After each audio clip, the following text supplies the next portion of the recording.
to Football Game Plan, where football makes sense. I'm Emery Hunt, the czar of the playbook, and we know that we're in draft season, but not just the NFL. It's also CFL draft season. We have the combine going on, both the global combine and the regular prospect combine as well, with the CFL draft rapidly approaching. So I want to take a look at some of the top CFL draft prospects that you want to keep an eye on.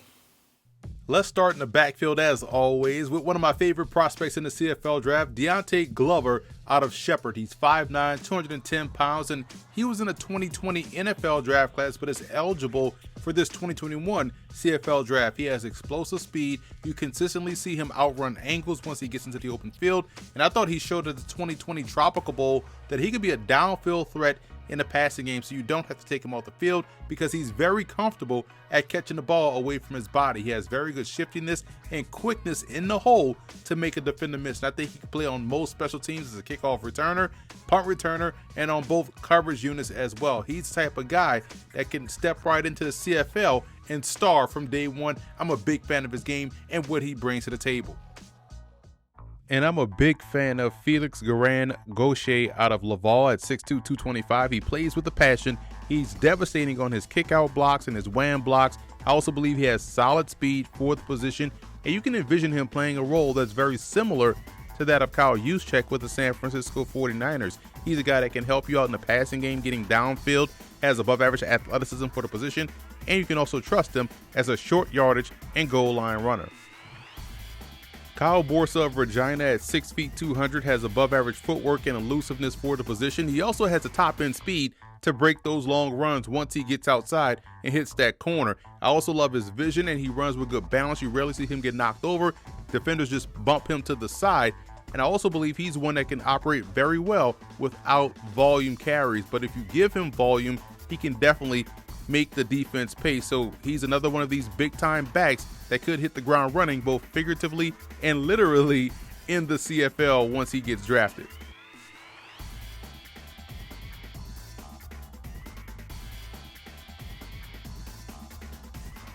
Let's move on to the wide receiver position, and Glowden Mulally out of Acadia at 5'8", 175 to me is a legit game breaker. He could make an impact as a receiver, in the wide receiver run game, as a returner. He's dynamic with the football in his hands. He's a fluid athlete with tremendous body control and change of direction skills. Now, he may not be the biggest guy and will probably have to get stronger, but you can't deny the fact that once he gets the football in his hands, he definitely knows what to do with it. And I also believe he's a very underrated route runner. So to me, he's one of the more impactful players at the position in this draft class.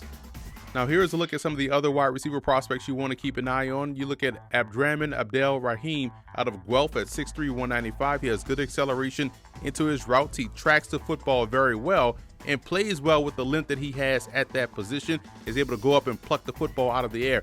I think he's one of the more underrated prospects that has tremendous upside. He should test well, and you combine that with the potential that he has out there on the field, it makes him an ideal prospect.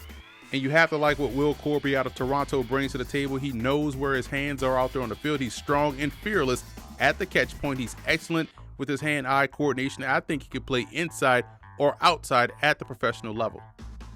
Now let's move down to the offensive line with Pierre-Olivier Lestage out of Montreal, 6'3", 295. I'm a big fan of how he uses his length to his advantage in a run game. When he's at the line of scrimmage, he's able to keep them compact and is able to maintain control throughout the play. And he's a finisher of a blocker who plays with the right mentality that you want to see from your offensive lineman. And he dominated his level of competition, which is always what you want to see. Now in pass pro, he does show an ability to anchor and redirect the defender. He was a 2021 invite to the East-West Shrine Bowl, but also participated in the 2021 Tropical Bowl. So he's a guy that went down to the States and was able to hold his own versus the U.S. players and was a two-time All-U Sports Canadian athlete. This is a guy that has tremendous upside, I believe, as an NFL player, in addition to what he should be able to do at the CFL level.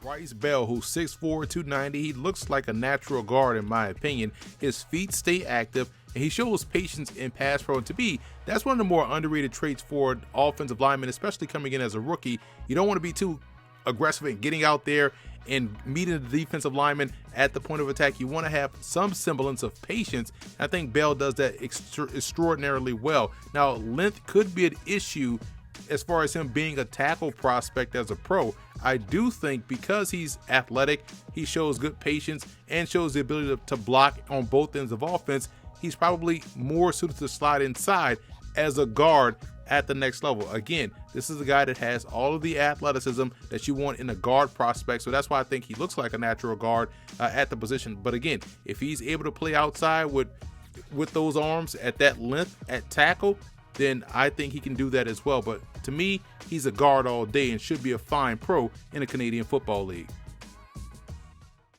Now, here are some of the other offensive linemen you should definitely get familiar with. And you look at Matthew Dirks at Delaware State. You can tell he was well coached down there by his head coach, Rod Milstead, who played for a long time in the NFL at the same position. He has very good ball get off. He's strong in a downhill run game, and his hands stay inside. So he gets a ton of movement in the run game and does a great job helping vacate space for the tailback. You also look at Sage Dockstader out of New Mexico State. He shows good ability to recover and redirect. He's a big body guy that definitely gets in the way. You can get him out there on the move at 6'7", 350 pounds.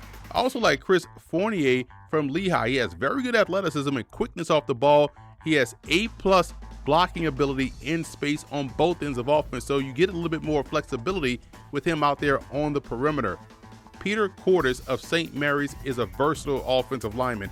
He can play guard, center, or even tackle. He's dominant when he has to drive block and has good functional strength at the point of attack. I also love his attitude. So he's another one of these guys at 6'5", 310 that just doesn't get satisfied with his block. He wants to finish this guy and put this guy in the dirt. I think he does a great job of moving positions for defensive players, taking defensive linemen and moving them out there to safety with how well he's able to drive these guys off the ball and down the field.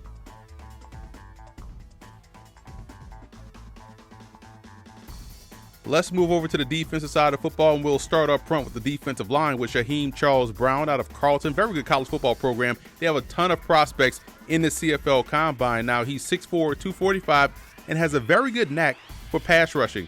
He works with a lot of tools in his toolbox. You'll see a dip under move. You'll see a swim over.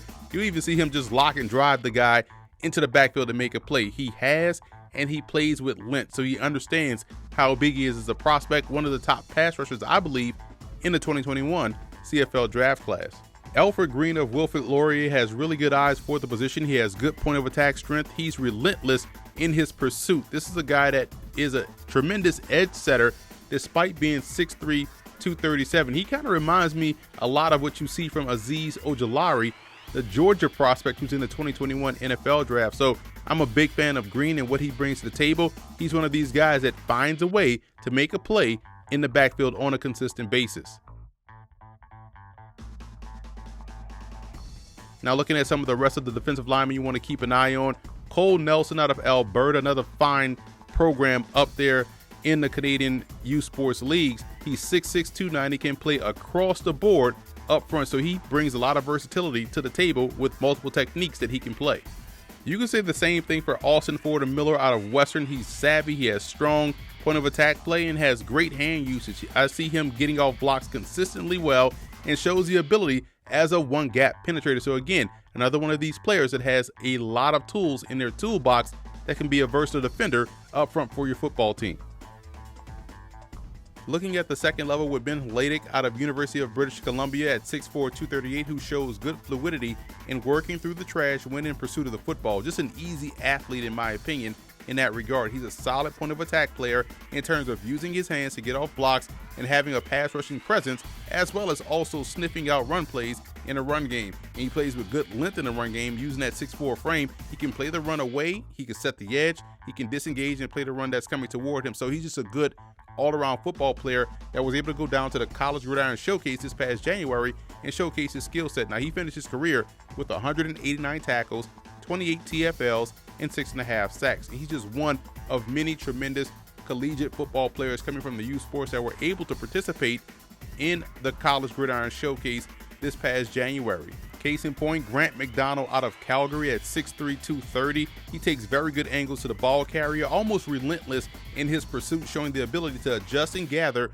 while he's working toward the ball carrier. He's above average as a blitzer who is able to rush from across the second level and able to win with acceleration and has a little bit of savvy in his game. If he's playing in the NFL, I think he's a core special teamer who can play on all coverage units. He's another one of these guys that was a Canadian All-Star coming out of college. He's their 19th rated CFL Draft prospect, so I'm interested to see how he tests. I think he's an ideal weak side backer at the NFL level, but we'll see where he can land in the Canadian Football League. Nelson Locombo from the University of Saskatchewan. He's 5'11", 190 pounds. Reminds me a lot of Desmond King, who plays in the NFL. He's one of the more explosive guys as far as breaking on the ball is concerned that you'll see at the position. He trusts what he sees and is able to head in that direction at full speed. His raw speed and explosiveness, in my opinion, definitely translates not only to the CFL game right away as a rookie, but also to the NFL game for that matter. He's an excellent blitzer coming off the corner and is stellar at flying up in the alley and run support. He has the ability to excel at either safety spot because of his range. He was a participant at the 2021 East-West Shrine Bowl virtually. He's one of the top 20 CFL Draft prospects. And in 2019, he was a U Sports Defensive Player of the Year. And he finished that season with 23 tackles, 4.5 TFLs, 4 interceptions, and 2 pick sixes. I see him as a combo safety. I also see him as a guy that can play immediately as a rookie on whichever CFL team drafts him this upcoming May. The University of Manitoba had 2 outstanding defensive back prospects, and we'll start with Shea Weeks, a defensive back who's now at Bemidji State Division II program. He transferred this past fall. He has ball skills and instincts. They're A+. He's a click and close player with above average footwork for the position. I think he's a special teams ace. He can play deep or shallow and has the fluid hips you want to see for someone that can hold his own at either position in the secondary. His teammate RJ Shelley at 6'3", 195 went down to the Tropical Bowl this past January and had a really good week of work against the prospects from the NCAA. He plays with tremendous length. He's able to shrink passing windows using that 6'3" frame. That's something that's very underrated. It's hard to complete passes over him because he's able to shrink that window like I talked about, using that length, getting the hand in the way and knocking the ball away. He can play on the boundary or inside as a slot defender, so I'm excited to see how he's utilized at the next level. But man, what a great secondary they had at the University of Manitoba. Now here is a look at the rest of the defensive back prospects you want to watch out for heading into the combine. Retta Cramdy of Montreal at 5'11", 193 pounds, has good short area burst and quickness, top tier blitzer coming off the short corner, and he has strong coverage skills in the underneath area of the passing game, both man and zone, and is a very good open field tackler. Now, however he tests on the field, he will play 10 times better than what he measures or what he tests out there at the combine, because he's just a terrific football player, one that should find a home in the CFL and play for a long time. So that's it for this edition of Football Game Plan Scouting. I'm Emory Hunt, the czar of the playbook. Be sure to follow me on all of my social media accounts. And don't forget to check out and subscribe to the Football Game Plan Network located at youtube.com/footballgameplan. Also subscribe on iTunes to Football Game Plan Podcast and leave us a 5-star rating.